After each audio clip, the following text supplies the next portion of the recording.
That is the song The Heinous Mr. Hyde. It appears by permission of the Coffin Daggers. You can find it on their album Monsters from the Id. You can learn more about the Coffin Daggers at their website at coffindaggers.com. You'll hear the song in its entirety at the end of the show. And what show is this? It's Monster Kid Radio. This is episode 25. I am your host, Derek M. Cook, and we're going to talk about Vincent Price. Over at our Facebook group, I've been running a poll asking the listeners which other monster movie icon do you want me to prepare a top 3 movies list for? We've done one for Bela Lugosi, we've done one for Boris Karloff, we've done one for John Agar, and Vincent Price won the poll. And I didn't want to do it by myself, so I'm bringing along a friend. You guys heard him in July when we had him on the show to talk about the movie Tarantula. It's Larry Underwood, a.k.a. the horror host, Dr. Gangrene. In this episode, we're going to talk a little bit about Vincent Price's past, how he came to monster movies, the impact that he had on monster movies, the impact that he had on Larry, and then in the next episode, we'll actually get to the top 3 list. I'm excited to talk about it because really, Vincent Price, between you and me, listener, I like him a lot. I just don't have nearly as much experience with Vincent Price as Larry does, so I'm glad to have him at the table to talk about the man and his work and his impact, his influence, and his suits. And for those of you just joining us here at Monster Kid Radio, you can listen to previous episodes by going to our website at monsterkidradio.net. Of course, you can download episodes of Monster Kid Radio through iTunes directly from our website, or you can listen to it through the Stitcher app for your smartphone. So if you want to go back and listen to the previous episode with Larry, you can do that. If you want to go back and listen to last week's episode where I talked about the movie Matango with the sculptor Tom Biegler, you can do that as well, especially since Tom Biegler has donated an original mini bust from the movie Matango. He has created this mini bust for us here at Monster Kid Radio. We want to give it away here on the show. I'll talk about how you can win that if you don't already know the details at the end of this episode.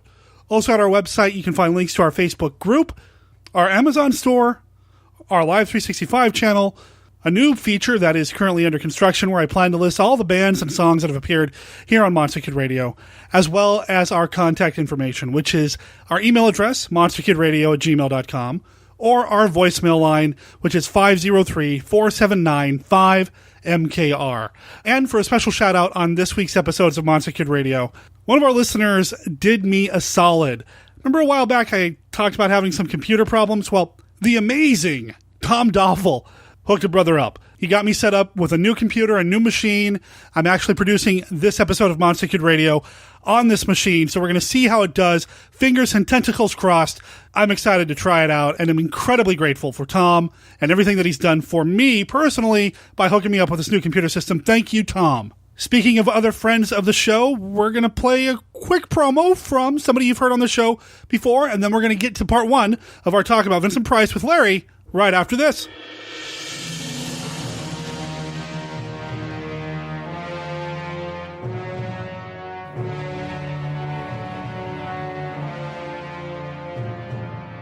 From a world beyond our own come the forces of nature unleashed. Daikaiju Attack, the serialized giant monster story, presented free every week on daikaijuattack.com and sdsullivan.com. Become a member of the Daikaiju Attack group on Facebook. Join the action today.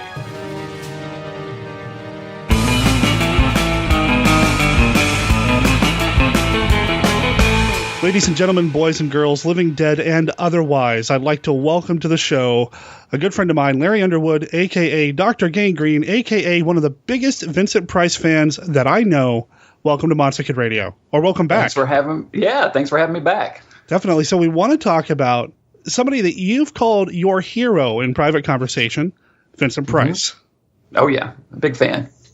How long have you been a fan of Price? Since I can remember. Some of my earliest films that I remember seeing on TV as a kid were Vincent Price films, and it's sort of my stock answer. Whenever anybody has asked me through the years in interviews and things, what's your favorite horror movie? One of my answers is always, well, anything with Vincent Price in it. The guy, I mean, he just commanded the screen. He just had that presence and that voice. He had just one of the greatest voices ever. I could listen to the man read a grocery list and be entertained. Seriously. I mean, he just had that quality about him, you know? I'm kind of the way about Vincent Price as you are about Peter Cushing. So who would win in a fight? Well, I mean, I think Price would, because of his stature. He's a bigger guy, a little beefier. But I don't know. Cushing's wiry. He's got that wiry old man strength. So nice. I think it would be a battle of the wits. There you go. I'd like to think that they would just sit down to a cup of tea or something. I don't know. I don't know if Price drank tea. Maybe Price can have some coffee and Cushing can do the tea or whatever. But yeah, they would battle it out over a game of chess or something. There you go. I like it. Do you remember the first time you saw a Vincent Price film? Which one pushed it over for you? No, I don't remember the first time I saw him, but I do have a fond memory of seeing House of Wax in 3D. At the theater. They had some revival going on, and my brother and I got on the city bus and rode across town because it was like a summer, and I think it was a summer, and my mom and dad were working, so we wanted to see it, and then so we rode the bus over and caught it in 3D with the the red and blue lenses and everything, and that was awesome. I can't tell you really what the first Price film I saw was. It's probably one of the Corman Poe flicks, but. Mm-hmm. House of Wax in 3D. I've never seen that in 3D, but I do remember watching it on video back in the day. And I just remember the guy outside with the yo-yo. With the paddle balls. Oh, the paddle ball. That's right. That's right. He's doing it at the camera. Now, the director of that can only see through one eye, right? He was blind in one eye? Mm-hmm. Yeah. I was just looking at that this morning, doing a little research on some different films. And, yeah, he had an eye patch. And it's kind of weird to think of something in stereoscope being done by a guy with one eye. But, hey. And that was Andre Detoth? Mm-hmm. Okay. Mm-hmm.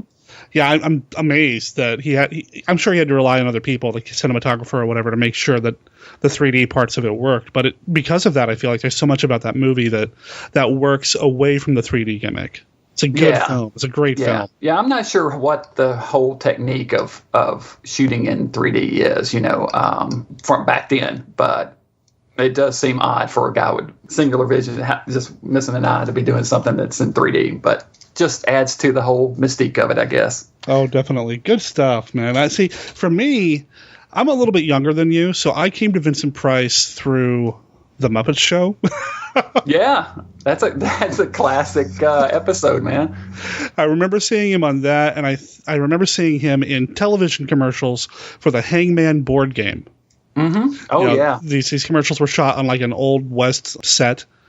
I've got one somewhere in the room here. It's sitting right on the shelf here next to my Vincent Price shrunken head apple sculpture kit. So. Oh man, see, I've seen pictures of that online, but I never. I have very little memorabilia. I'm not a collector. I just don't do it. But that's two pieces of pop culture that I had to have, was the Vincent Price Hangman board game and the Vincent Price apple sculpture kit. They just were too bizarre and cool. So. Yep. So Hangman was something that I saw a lot on TV, and of course I had to have the set, and I believe, doesn't the box have Vincent Price sitting on that Old West set? Yeah, well, he's got the, I can't really see it, but yeah, he's wearing a cowboy hat and he's right up front. Yeah. So, yeah. Yep. And then I heard his voice on Michael Jackson's Thriller. Mm-hmm. What are your thoughts on his role in Thriller? Oh, I love it. I think the song's awesome. The video's amazing. It's probably the greatest video of all time. And just having him in there, just like in Alice Cooper's Welcome to My Nightmare, both those songs with Price, it's just amazing. I mean, that voice, is able to convey so much menace and everything through his voice that he just adds to both of those songs. It's just perfect. See, I was going to ask you about the Alex Cooper connection, because I know you're more rock, metal kind of a background, that sort of thing. And I was going to ask, what do you prefer him in, Michael Jackson's Thriller or working with Alice Cooper? Both. It doesn't matter. I love both the songs, honestly, and they're both fantastic. They're both really great. As far as like Vincent Price's voice, you're saying it was so menacing. He's just a guy from Minnesota. I mean, how does somebody from Minnesota get that kind of a delivery and presence when it comes to his voice work? I mean, it blows my mind. Yeah, really not sure how that came about. I think his parents were actors, I think. So, I think maybe there's something there. And I know he had training. He did a lot of theatrical training and worked in stage, theater stuff. So he was classically trained. I mean, he wasn't just, a horror actor. I mean, you and I know him as a horror guy, but he did tons of stage work, a lot of non-horror work. I mean, he had quite a background before he started making these monster movies, right? Oh, yeah. I mean, they kind of had him in mind for the leading man role, that mold early on, and I think he was a handsome guy, so he definitely could have fit that and could have just had a career doing just leading man roles. But really starting with House of Wax, from that point on, he got pretty much typecast just because he was so good at it, Right. I mean, I know he did The Invisible Man Returns early, but it's not like you saw him on screen, so you couldn't like pigeonhole him as a horror guy. But yeah, House of Wax, and then a number of other iconic, important horror movies, which we'll talk about here, I'm sure, once we talk about our top 3 later on. But some of the highlights of House of Wax, House on Haunted Hill, The Fly. You can't think classic monster movies without thinking Vincent Price. I mean, I like that we've got, no offense to our listeners outside of the country, but I like that we have an American, who is at the same level in my mind as Christopher Lee, as Peter Cushing. Oh, yeah, he's on the Mount Rushmore of horror movie stars, It's Cushing and Lee and Price and Karloff, really, I guess. Those guys, and Lugosi. I guess those are your biggies, What did you think of him in House of Long Shadows? Because you get to see him with Cushing, with Lee, and with John Carradine. Yeah, it's not a great movie, so, I mean, it's great seeing all those guys together. Well, and Desi Arnaz Jr., come on, you got to give it up for Desi, right? Uh-huh. Right. I wish those guys could have all been together, 15 years earlier and something. Yeah, it has this kind of reunion swan song kind of feel to it, but there's something about it that doesn't feel as celebratory as I feel like it should. Mm-hmm. Yeah. But I do like seeing him with Lee and Cushing and them. It's fun to see them all kind of interact together because, like you said, the Mount Rushmore of classics, I love it. I like it. I want to see some fan art now. Mount Rushmore set up with Price. I don't know which head you would put Price at, but I like it. Yeah, and I guess Chaney Jr. also should be added to that list. But well, yeah. I mean, we could start going through the list. I mean, but that would be a totally different type of show here. Or we're just talking about our favorites. We don't got to Bela Lugosi. Well, Dry Fry. Yeah, so. I like that Vincent Price seemed to have a good sense of humor about what he did. And he knew what his voice was. And he would lend his voice to projects or his performance to projects that are just completely outside the norm, like the Batman TV series. Oh, yeah. He definitely embraced that schlockness of it. And, he just didn't do it just for a page. I mean, he definitely enjoyed doing it. It comes through. And I think that's true of most actors who are considered greats. You can see that they are really enjoying what they do. And that does definitely come through. He liked the camp as much as the serious, if not more than the serious stuff. I think in later years, he maybe even came to prefer it, Sure. So it's good stuff. And then, of course, I think for modern audiences, his most mainstream role, at least towards the end of his career, would be his appearance in Edward Scissorhands and his association with Tim Burton, which, of course, Tim Burton's got to thank for Vincent Price.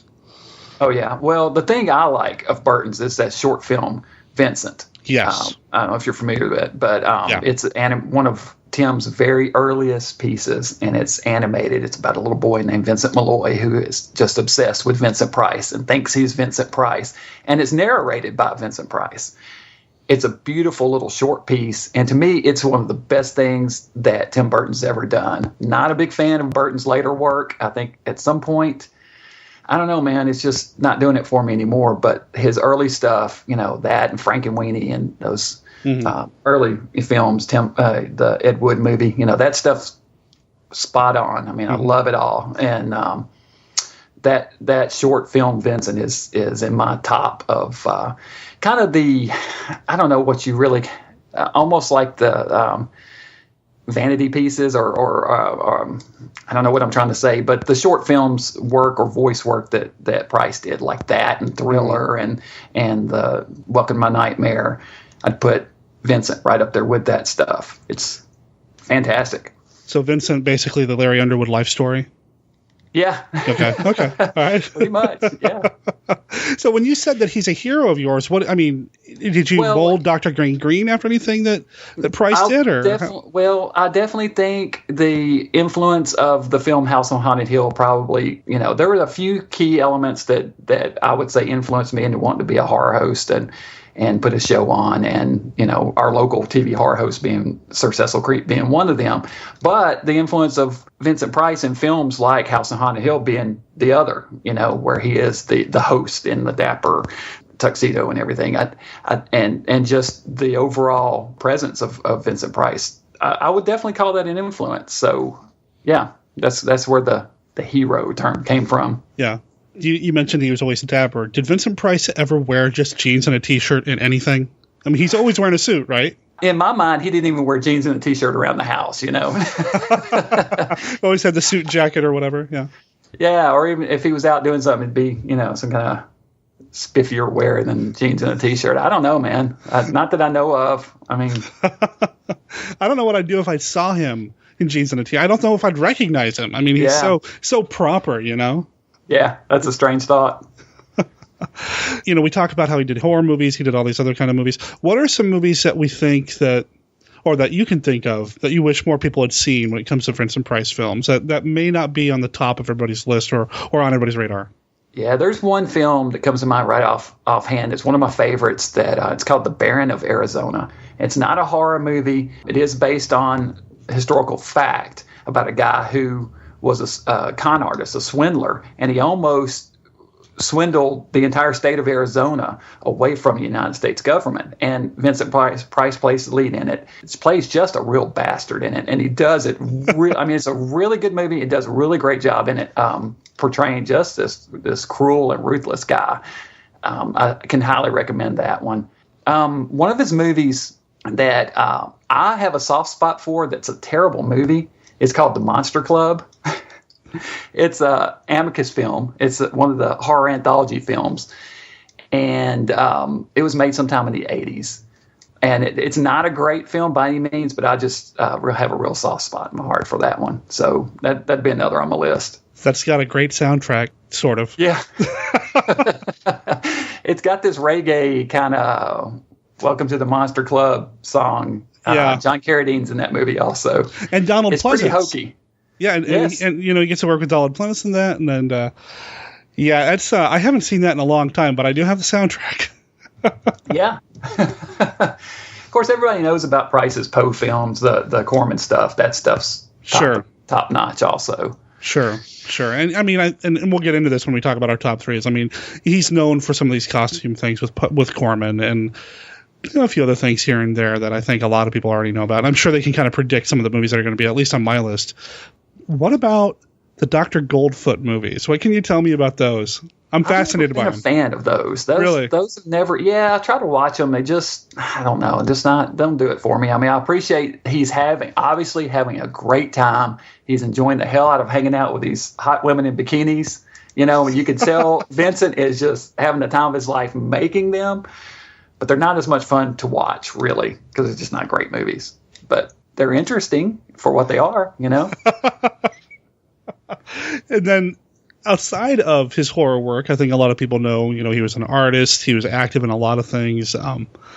You don't have any art by Price or anything. I mean, do you? No, I wish I did. Yeah. He was a collector. He was a big collector. Yeah. And at one point, Sears licensed or hired him to sort of be the pitch man for a series of original paintings that they were selling, that you could buy these classic art pieces and own a piece of classic art that Vincent Price kind of curated. He was sort of the guy that went around and bought up all these paintings and brought them, and Sears offered them for people to buy. So, he was a big proponent of the visual arts, and I think that's pretty cool. He ended up donating a lot of artwork to a school or a university somewhere at one point, didn't he? Yeah, I believe so. Yeah. Mm-hmm. And then he was also a cook. I think every time Elvira starts talking about Vincent Price, she always mentions that he was a cook or a gourmet chef, which... Yes, he was. As cool as that sounds, I always think, this is the Witchfinder General making me a meal. I couldn't handle. I don't know. I wouldn't, Oh man, I think it's pretty cool to think he's a gourmet chef. I mean, it just adds to the whole Renaissance man feel of Vincent Price. He can do it all. Yeah. I mean, he's definitely more than just guy in scary movies. He's got all this history and all this other part of him that he would share with some with the world on occasion. But I mean, he had this huge. I don't want to say he had like this big life away from the camera, but there's so much more to Price than just the guy who wears suits, on screen. So, which is fascinating. So when I found out that you love Vincent Price, it's like, well, I got to get you on the show, because we did a poll over on the Facebook group. What actor do you want me to do a top 3 treatment of? And Vincent Price was at the top of the list. I'm like, well, I can't do it by myself. I got to get Larry, because he loves Vincent Price, man. And he was a big dog lover. So myself being an animal lover, particularly of dogs, I have 3 myself. That kind of also resonated, sort of struck home when I found that out. So yeah. I mean, he just seems like a nice guy. Despite the characters he played, he just seemed like a genuinely nice, well-rounded guy. Yeah, I mean, if I could go back and meet any of those guys, he would definitely be one of the ones, that I would love to sit down and have a conversation with, for sure. I just want to hear him talk some more. Like you said, me too. Read a shopping list or a phone book or something. He has such a great delivery. It's funny, guys like him and Karloff and Cushing, they're genuinely nice people and good people. They're pigeonholed as these boogeymen, the horror stars and everything, but they're some of just the sweetest, nicest guys you could have ever met from all accounts, which is pretty cool, to think about. You think, I don't know, you know more about the man than I do. Do you think he ever had issues or concerns about being stuck in the boogeyman role? I don't think so. I think he embraced it, I mean, we talked about that towards the end of his career, but I mean, like, did he ever want to try to break out while he was still... I don't know. Maybe early on when he still sort of had the leading man image, kind of goal in mind at when they first started getting all those horror roles at some point, maybe. I mean, there's certainly people that would know more than me, but I think he was just happy to work, and just embrace what roles he had. To see an example of the diversity of the things that he was involved with, movie-wise and otherwise. A couple of years ago, you did a series on your blog, The Vincentennial, and it was 100 posts about Vincent Price. That was what, in 2011? Yes, that sounds right, yeah. What motivated you to do 100 posts? I mean, outside of the obvious. I mean, did you have all this material ready to go? No. When they announced that they were going to do the Vincentennial celebration in St. Louis, that's what gave me the idea. I thought, well, I'll do the 100 posts in honor of the man's 100th birthday celebration. And my friend Robert Taylor is a huge Vincent Price collector, and he has tons of memorabilia. So I wrote Robert and said, hey, do you think it'd be okay if I shared a couple of pictures of a couple of pieces of your collection? And he was super generous, sent me all kinds of personal artifacts that he owns, things like Vincent Price's, Actors Guild cards and driver's license cards that Vincent carried around in his wallet that Robert now owns, and pieces of personal items that either Vincent owned or people in his family owned. And so I included all that in my countdown, along with, other movie reviews or just whatever I felt like doing. It was just write about something different every day for 100 days. And it wound up being a lot more work than I thought it was going to be when I first started it, but it was fun. It was nice to get it done and do 100 Vincent Price posts. I was scrolling through it this morning trying to find one or two things to kind of mention to you. My favorite thing that I've seen so far, and I haven't looked at them all, was Vincent Price's father's scrapbook. Oh, yeah. How cool is that? I know, it's got like a little lock of his hair in there and, just one of his little baby booties. And just all kinds of, it's very cool. I mean, that's priceless. That's the kind of thing that is a true one of a kind. Yep. Yeah, no, it's very, were there any can you remember, I know it's been a couple of years, were there one or two items that just kind of blew your mind that you had no idea you'd find anything about or just anything like that? I'm sure there was. I had to go back through it again. It's been, like I said, it's been a couple of years, but that the scrapbook was one of them for sure that I was like, man, I can't believe you have that. And the Screen Actors Guild card. And I mean, everything that he shared with me, I was amazed and couldn't believe that, that he had it. One thing I remember asking Robert about is, I said, Vincent was a huge dog lover. I wonder if we could figure out a way to list the names of all the dogs that he owned through the years. And just within a couple of days, he wrote me back, and he had gone through the biography and autobiographies of Price and came back and we figured it out. Got a list of starting with Joe, his first dog, which he wrote a book about on through, and got a list of all the names of all of his dogs through the years. Yeah. So he was an author as well. I guess maybe I didn't know that.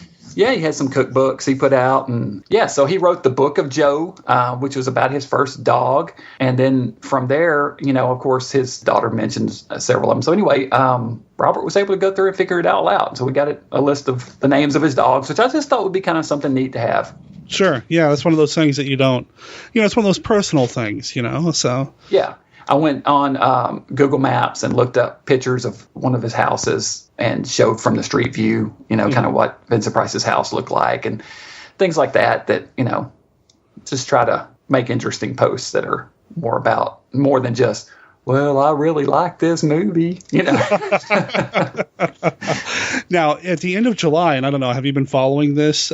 Somebody took Vincent Price's journal from when he started traveling around, I believe, Europe, and started posting it as a series of blogs, as if Vincent Price was blogging. Have you followed that at all? I have not. You'll have to send me a link to that. It's vincentpricejournal.wordpress.com. He's like in Europe, and they're showing pictures that would be relevant to when Vincent Price would have been there, postcards, videos, things like that. It's fascinating, as if Vincent Price was blogging today. So, which I'm sure he'd get a kick out of, being the boogeyman, That's right. He's back. Yeah, so I'll make sure there's a link to that in the show notes as well as your Vincentennial post, which is at drgangrene.blogspot. Or drgangrene.com. We'll get them there, too. Okay, cool. So we'll make sure there's a link to that.